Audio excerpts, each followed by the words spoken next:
Welcome to Nourishing Body and Soul, the podcast. Get ready to revitalize your mind, body, and soul. We're here to inspire women who are looking to break free from old patterns and ideas to create a life of increased confidence and improved health. Say goodbye to limiting beliefs and hello to new possibilities. So kick back, get ready to have some fun, and let's dive in. We'll uncover tools and insights that can help you build a life that's truly nourishing, body and soul. Hi, everybody. Welcome to Nourishing Body and Soul, the podcast. I'm Tracy. And I'm Victoria. And we're glad that you're here with us. Yes, very much. Yes. So today we're talking about body positivity, which in many ways is a wonderful cultural thing that's happening right now. We're glad to see it. And in this area, I know better, but even though I'm very happy to see more different kinds of models represented in media, there's still times when I see somebody who is different from what the norm has been for so many years, and I go, oh, yeah. It takes me by surprise. Yes. So I know better, but I love, this is not an I know better. This just is a thing. I love watching runway shows. I love watching Fashion Week and all of that. And I know better, but there are different body sizes coming down the runway now. Yay. Yes, yay. And I see someone who is not 6 foot okay, tall. so who I am smaller than. Oh. This is terrible. This is terrible. This is an I know better, but and who's mine? And I think she could do it. Why am I not there? Like, I could totally do it. I'm skinnier than she is. So that's terrible. That's an I know better, but because I'm comparing myself to somebody else. It's unfair because clearly I'm the superior, most gorgeous thing in the face of the earth. So that is an unfair competition right there for us. And we're all gonna lose stuff. We need different diversity all around us, including the runway, maybe especially the runway. Yes. So there you go. I know better, but there's still a little part of me that's like, And let us be clear. The reason we share at the beginning of our episodes the I know better, but is because we want to make sure that you realize that this is not anything, this is not a perfection thing. Any of these things that we talk about, it's a journey. Yes. And so most things, you can get a really long way into that journey before you finally are away from the things that you know better, but what? You get further away from the things that you're trying to get away from. It's because I mean, progress far in that. For instance, you are so far down the journey line that you forget that there are real things. Well, then you do. Okay, for our I know better, but yes, like there will, I would hope, come a day where I will no longer have to say I know better, but I'm still shocked every time. Every time when I see a model that looks different from what is traditionally what a model looks like. I will hopefully get sometimes so far down that road that doesn't even, there will be not an I know better, but I'll just be there. Oh, that's good. I just realized you're like, I'm surprised when I see one, and I'm like, I'm better than she is. Like, what the heck? Like, why am I not on that runway at my 5'3" self? So much hotter. Like, yeah. So you are further down the path. No, there's just no question I would ever be on a runway. So that's that. Oh, well, anyway. I was going to say I've never been down a runway, but I have. I have to. No, I said I'm not. That's not where I'm belonging. That's not where no, it was when my oldest sister was in high school and she made me a dress, and I was in the high school fashion show to model the dress that she made me. I was in. It's so embarrassing. I can't. Nobody brought it up. It's tea time, Vic. Spill. Okay, first of all, I was in 4-H. I live in a small farming town, and I was in 4-H. It's not embarrassing. It's awesome. No, but the embarrassing part is I had to make myself a dress. Like that was one of my 4-H things. Okay. I made myself a dress, and then I had to walk down the runway in a 4-H competition or something like that. So, see, here we are. We're both experienced runway models. Oh, yeah. It was humiliating. It was so humiliating because I Cool. was not very good at sewing. So like my sewing skills weren't great, which meant the dress I was wearing wasn't great, which meant me walking out onto a runway. Did you stay upright the whole time? Yes. Then you did better than me. Oh, no way, Yes. you know? I'm trying to think. I was probably You, I love 8 you for years some old. reason. You were 8? Yeah, 8, like 8 or 10. Aw. And it was, the high school stage, and then they had stairs that came off the middle, and they said to me, be very careful on the stairs, they're slippery. Well, I had on my Sunday best shoes with my cute little dress my sister made me, which by the way was awesome. I loved that dress. And what did I do my little thing on the stage, and I'm so happy and so proud. And then I go down to finish it up, walk down the stairs, boom. Oh, were you embarrassed, or were you too young to be embarrassed? Oh, I was just like, oh yeah, I mean, didn't say this, but I'm thinking, oh, they told me to be careful about this, and I got it. So, Oh, well, that's yeah, my guys, experience runway. Yeah, for hire, please. Yeah. If Yeah, you're, absolutely. yeah, Armani, if you're Absolutely. looking, Armani's still alive. Armani, if you're looking, Giorgio, Whomever, come baby. or even if a no-name designer will break you through. We'll break you through. I'm not going with a no-name designer. I will. If I have to stand and walk on a runway, I want it to be like major. You're gonna go with the no, well, she'll take no name, I'll take name. Oh, We're gonna talk about designers in a minute. right. Thy name is Victoria. Yes, it is. 100%. And it goes before the fall, which my last name is Tripp, There you go. which I do live up to, by the way. So there you go. Mhm. There you go. So body positivity this week. There you go. Welcome to Body Positivity. Yes. So our first thing that we love about this whole body positivity movement is that it's bringing about a cultural change. We are seeing things that we didn't used to see. It's really, we're seeing just a lot of things that we didn't used to see. We're seeing, well, we'll get to these other things, but it really is facilitating a shift, a cultural shift. And so while a lot of things that we see are still very diet culture-y and still very unhealthy and don't promote a good relationship with ourselves or our bodies, this body positivity movement is a positive cultural change. Yeah. And so we're very happy to see that. Yes, to hear, just to hear people talk about bodies in a different way. Like, there's not a lot of like, oh, look at how fat she is. I don't know who said that, but there's less of that. There's still plenty of it, but there's less of it. Yes, but there's people who are outside whatever the cultural norm used to be for the like red carpet kind of things. So we're talking about that, and they'll be like, look at her. Yeah. It's more like, look at her being proud of her body, as if she shouldn't be, but still, at least it's look at her being proud of her body and like, oh, look at her in a gunny sack, like move along. And the term fat shaming didn't used to exist. And the fact that that exists now, that's a good thing. That's because that means people are recognizing that that's a thing. Yes. So if you're going to fat shame somebody, it has a name. There you go. And because it has a name, we know that it's changing because it was never even recognized before. Yes. So that's good. It is. So that's our number one thing. Yes. Our number two thing is that because of that, there are now more sizes available more readily to clothing sizes available to more people. And that is awesome. Okay. That is awesome. Okay. So well, the reason that I say that is because I have a story. Okay. So it's like it's a real story. So I used to work in tech, and I worked during the .com days, and there was one day when the stock market was soaring, and I woke up because I was on the West Coast. In the West Coast, East Coast, stock market opens first. I woke up and I was a millionaire. I know, on paper, but still. And all of my friends were millionaires because I had the least stock of everybody because I was like an executive assistant. But anyway, it didn't matter. I was a millionaire. So I decided I was going to go to Neiman Marcus downtown.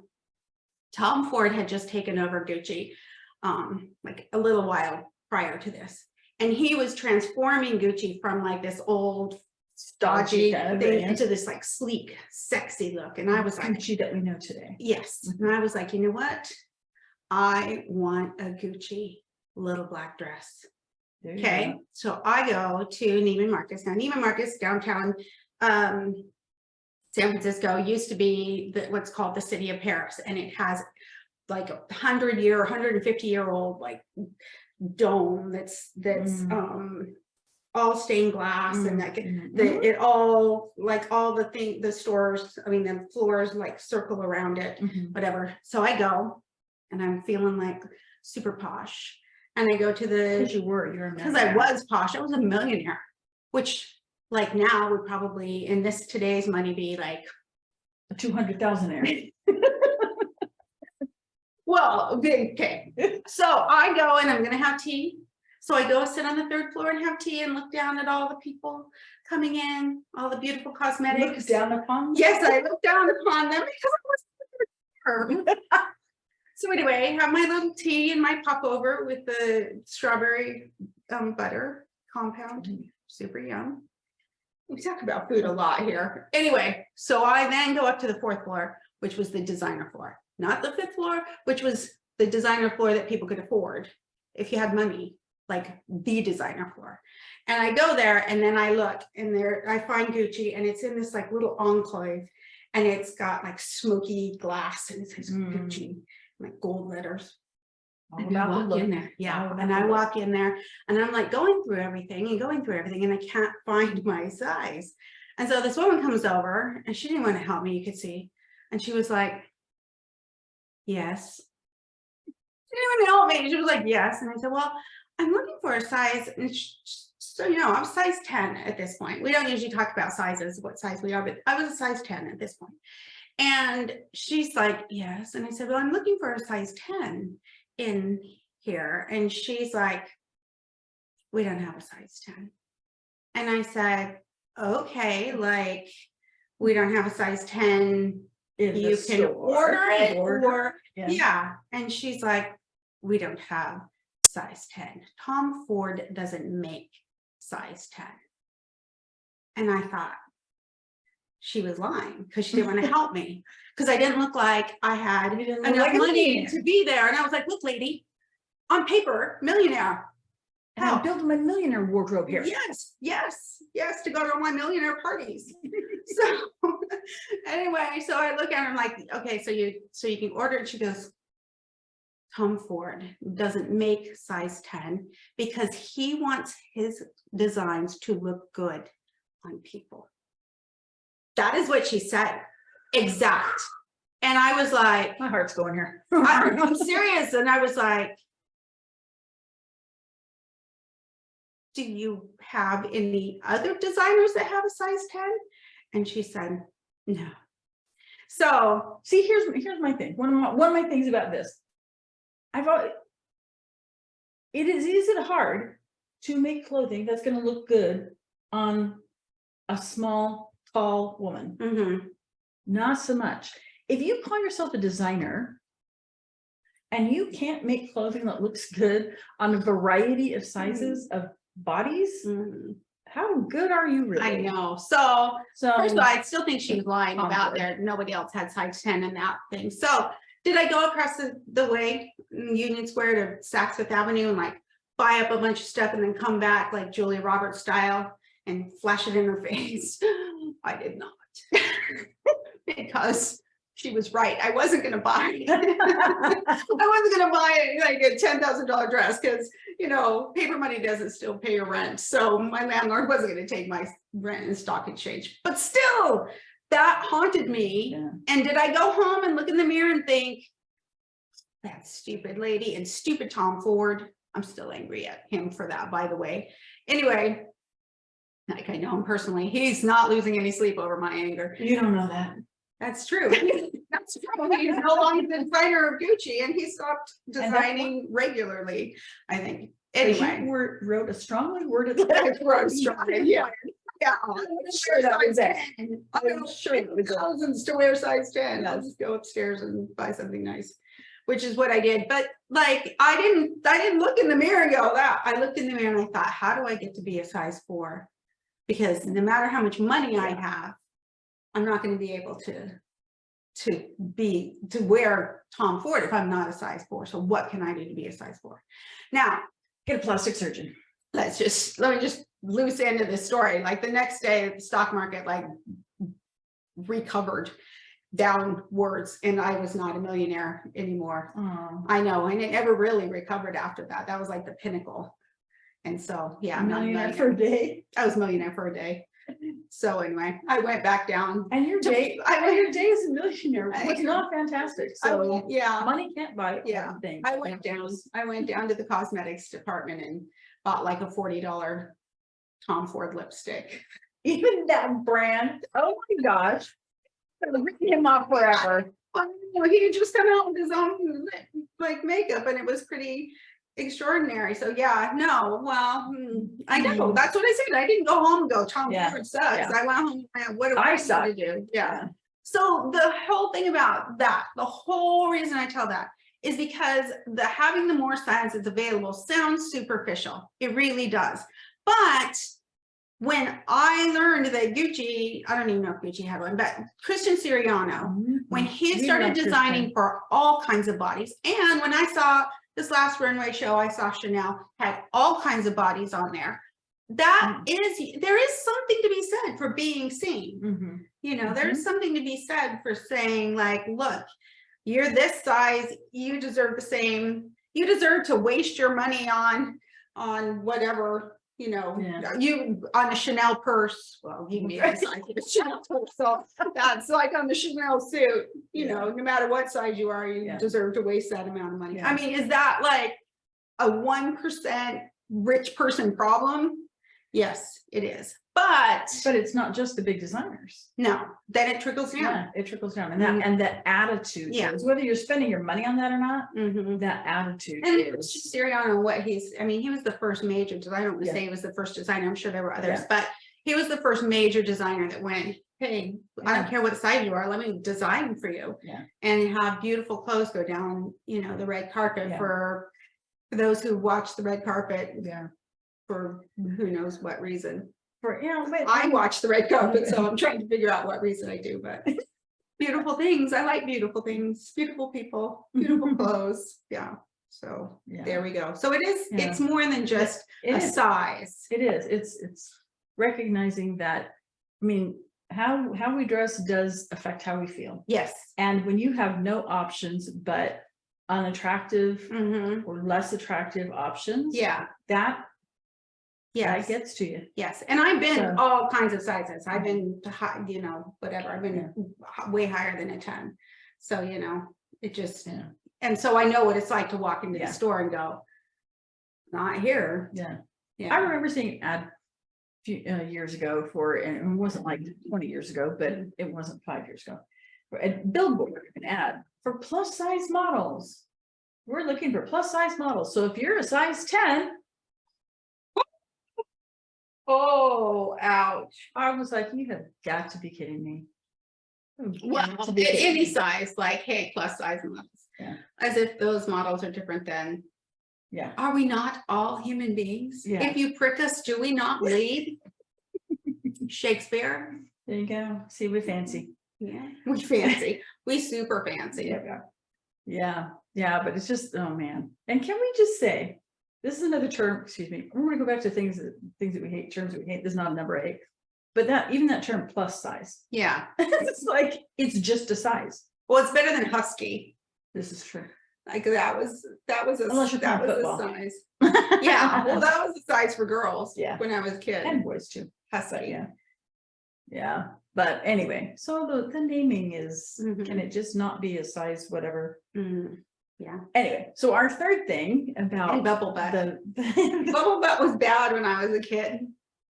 They called me bubble butt when I was a kid. And now, thanks to Kim Kardashian and J-Lo. That's the thing you want to be. Thank you. Now that it's fallen in Canada. Sorry. But that's okay. That was not to say anyone wanted. Appreciates her body. Yeah, I totally appreciate my body, and it's not entirely fallen. I just said that to be funny. There's parts of it that still.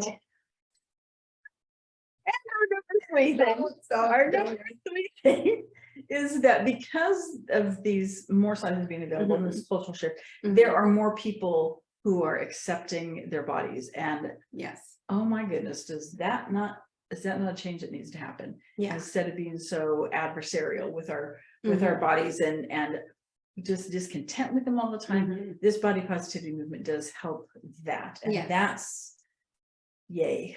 That's Yes. long overdue change. Yes, except I don't want to throw a ton of cold water on that, but like if you think of Rebel Wilson and Adele, they just come to mind right now, or women who are like, we celebrate your body, look at you doing everything with your body size, and then the second they lost weight, everyone's like, oh, how did they do it, how did they do it, you know what I mean? Like Yeah, it wasn't, yeah. Yeah. So I mean, people are accepting their bodies but not, Yeah, but still everybody wants to know how to lose weight. Yeah. Yeah. Everybody's an exaggeration, obviously, but that's still a big thing. Yeah. It's still such a big thing. Well, and that we say we accept people Yeah. for who they are. We love you now, and now you lose weight, and wow, we love you even. Yeah. Let's talk about you more. Let's show you more. Yeah. Anyway. Yeah. Yeah. And I mean, part of that is because not most part, is because people are celebrating the determination that takes, and determination is a really good quality to have. However, too many times the determination, you're determined to do things or doing things causes you to do things that are not good for you. Yeah. But you lose the weight and you get to a smaller size. So yay, you were determined. Yeah. So anyway, pluses and minuses, pluses and minuses. And then people are like excited for you. Yeah. Yeah. I've been all up and down the food chain. So yeah, I know what it's like to get to a certain size and everybody's like, yay, how did you do it? How did you do it? Yeah. So anyway. So, all right. So our number 4 thing is that there is, as we've kind of touched on already, is that there's more diversity in the kind of models that we're seeing across the board. Yeah. Across the board.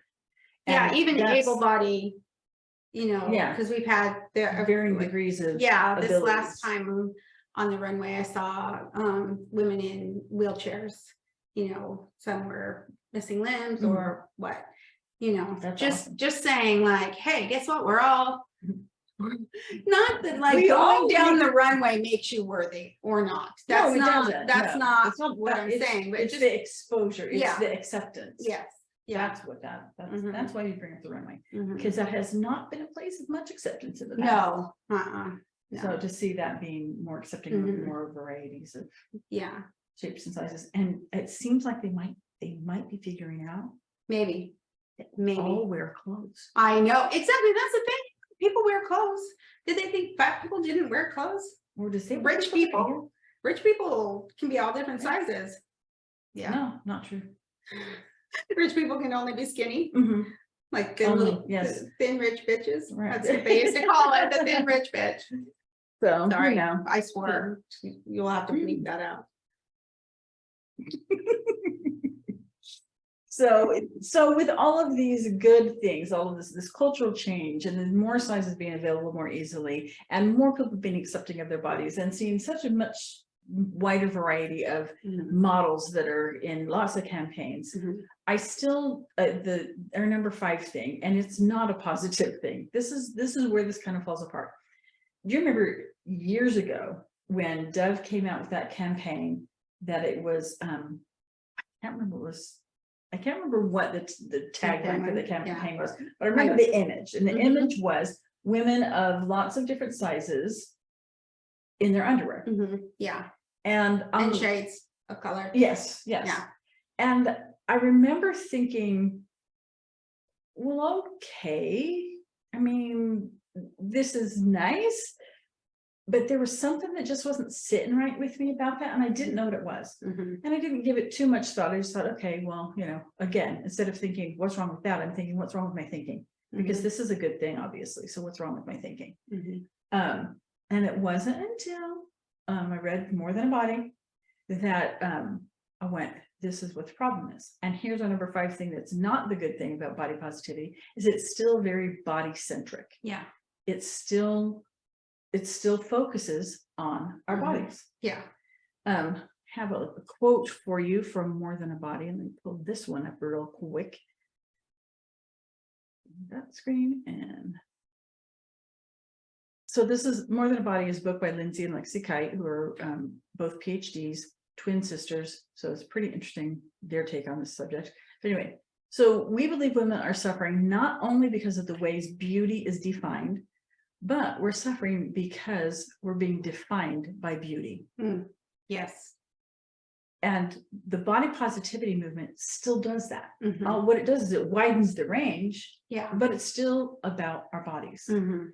And so that's kind of where this falls The apart. other thing is with the body positivity movement on, say, social media, is it has kind of been co-opted from being like, let's celebrate our bodies, you know, whatever color, whatever, you know, whatever gender, whatever we are.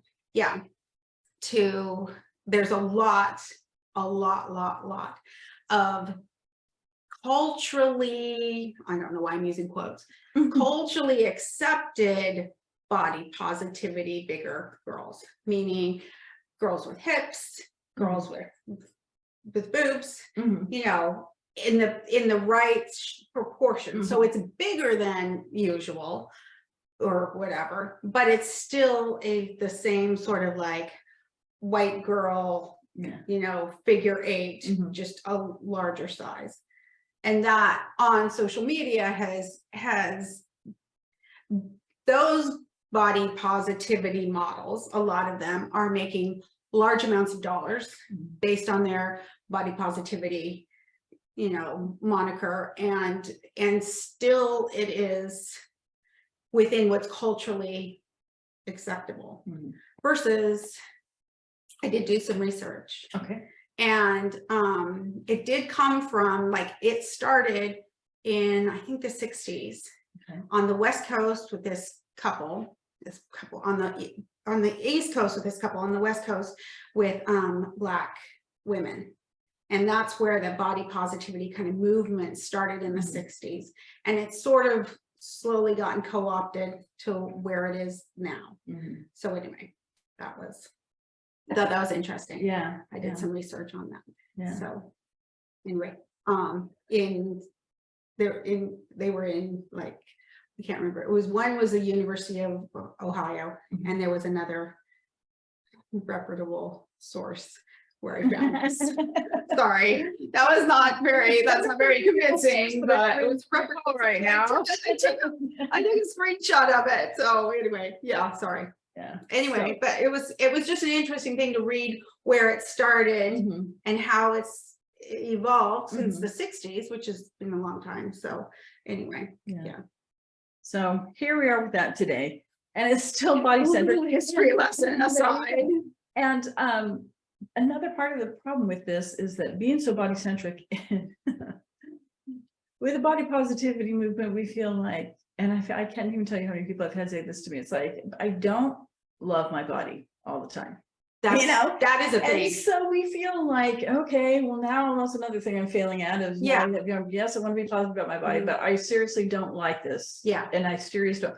And that's because it's still very body centric. And we feel, so now we feel guilty that we don't love our body and everything about it all the time. Yeah. And there's a difference between loving our body and being accepting of our body. They're two different things. Yes. And so, I mean, that appreciation is a different kind of love. When people talk about loving their bodies, we imagine that it's just like, oh, I just love everything about me. I'm just happy with it all the time. And then we feel bad because we don't actually feel that way, because that's not reality. Because, and so what do we do? What do we do? First of all, we review our 5 things. The cultural changes, yay. The more sizes, yay. The more people accepting their bodies, yay. The more diversity in models, yay. The body centricity of it, no, not yay. But what do we do about it? Here is another quote from Lindsay and Lexi that gives us the, let me see if this is the right one. Hold on. Dun, dun, dun, dun, dun, dun, dun, dun, dun, dun, dun. Okay. Are we gonna get in trouble because I just sang, like, don't say what you're saying, that'll be fine. So, well, instead of body positivity, body neutrality is the next generation of body image progress, a state of respecting your body as it is prioritizing how you feel and what you do rather than how you look. When I think about this, I think about I think when I was a kid, and we've seen these children who are running around in pink polka dot rain boots and bright orange skirt and a purple jacket. That's oddly specific. I'm just trying to be all the things that mismatch. It's just wild and out there, and they don't have a care in the world about that. And I think about hopefully when you were a child as well, when I was a kid, I didn't give a second thought to putting on a bathing suit and running around in the front yard in the sprinklers. It didn't even occur to me what I might look like in this swimsuit. Yeah.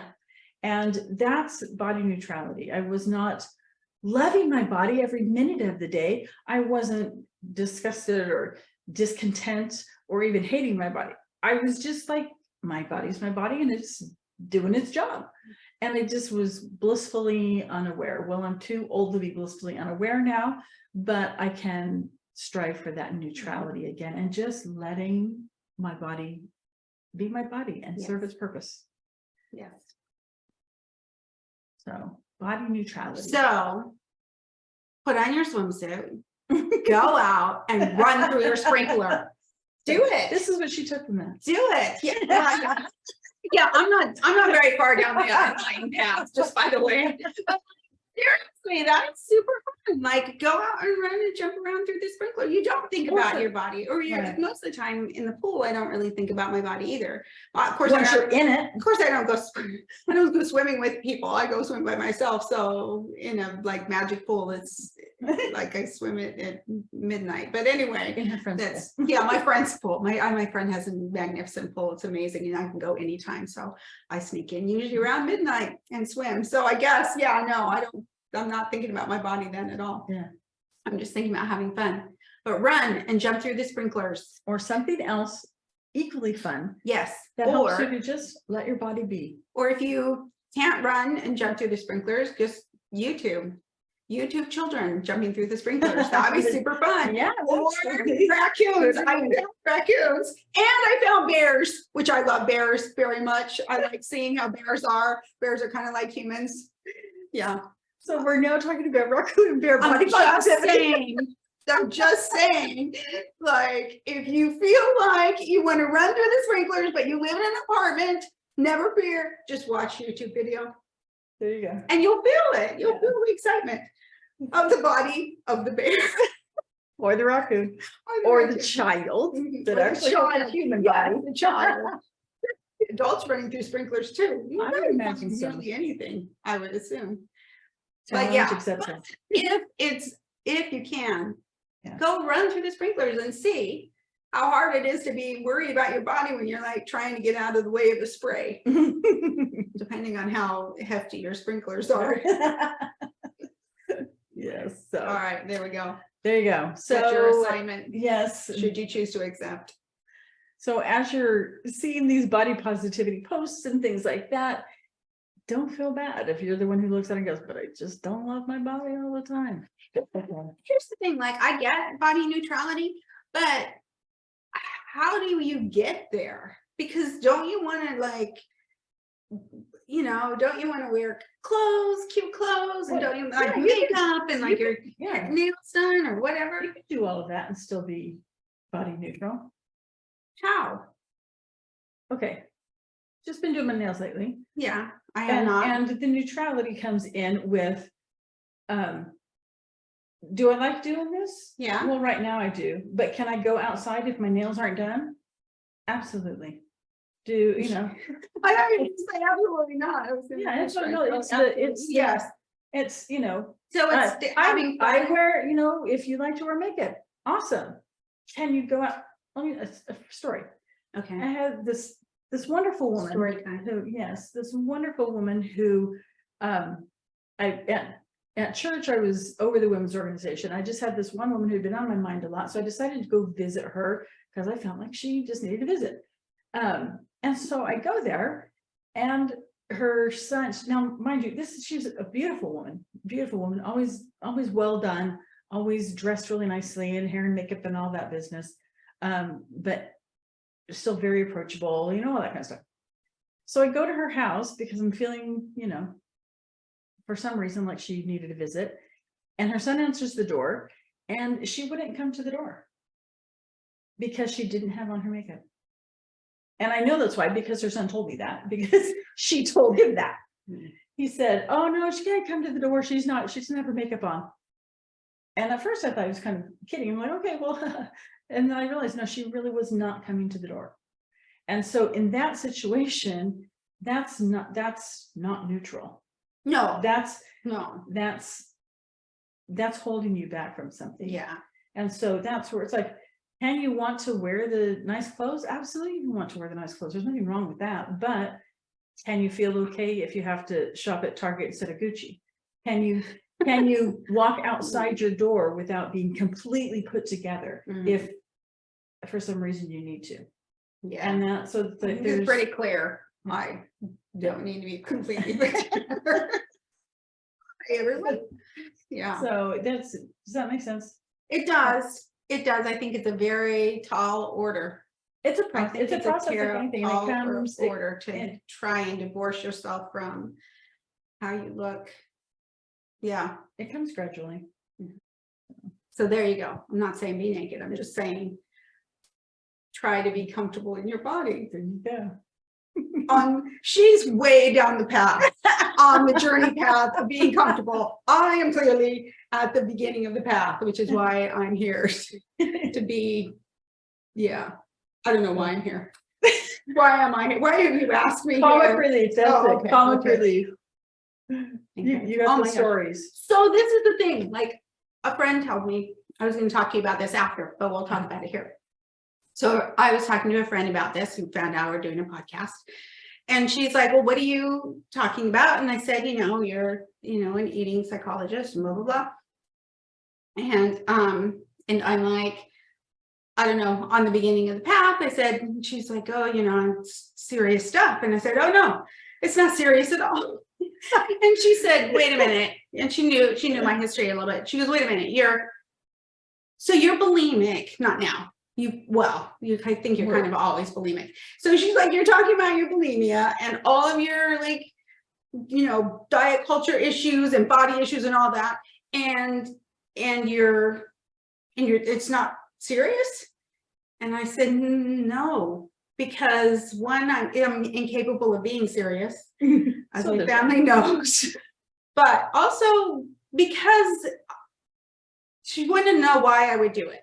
And basically because I know that there are other people out there who have the same issues that I have, or have the same problems that I have, or different problems, but that can relate. Yeah. And I can't be serious because I'm just not a serious person particularly, but I also believe that maybe not making light, but being light. It is intentional. We actually have talked about this. Yeah. And she's like, are we being too flippant with this kind? And I said, no, it's my intention to do this in a way that makes it so much more approachable. Because if you listen to a lot of, intuitive eating or other podcasts or read other things on these issues, they are very serious, and these are serious topics. Yeah. But you know what? Some of the funniest comedians make their best jokes out of things that are very actually serious topics, but you bring humor to it and you keep it light, and it makes it more approachable. And to realize that.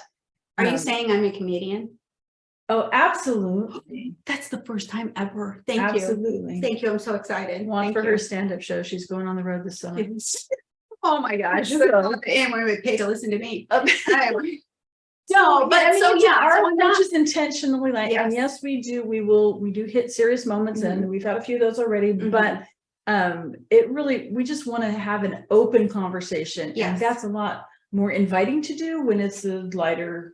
Yeah, it's not that I intentionally make it a joke. It's obviously not a joke. There have been serious repercussions in my life, and we've talked about some of those things before, and that still exist, but health problems and all kinds of things. But I can't just come on and just be,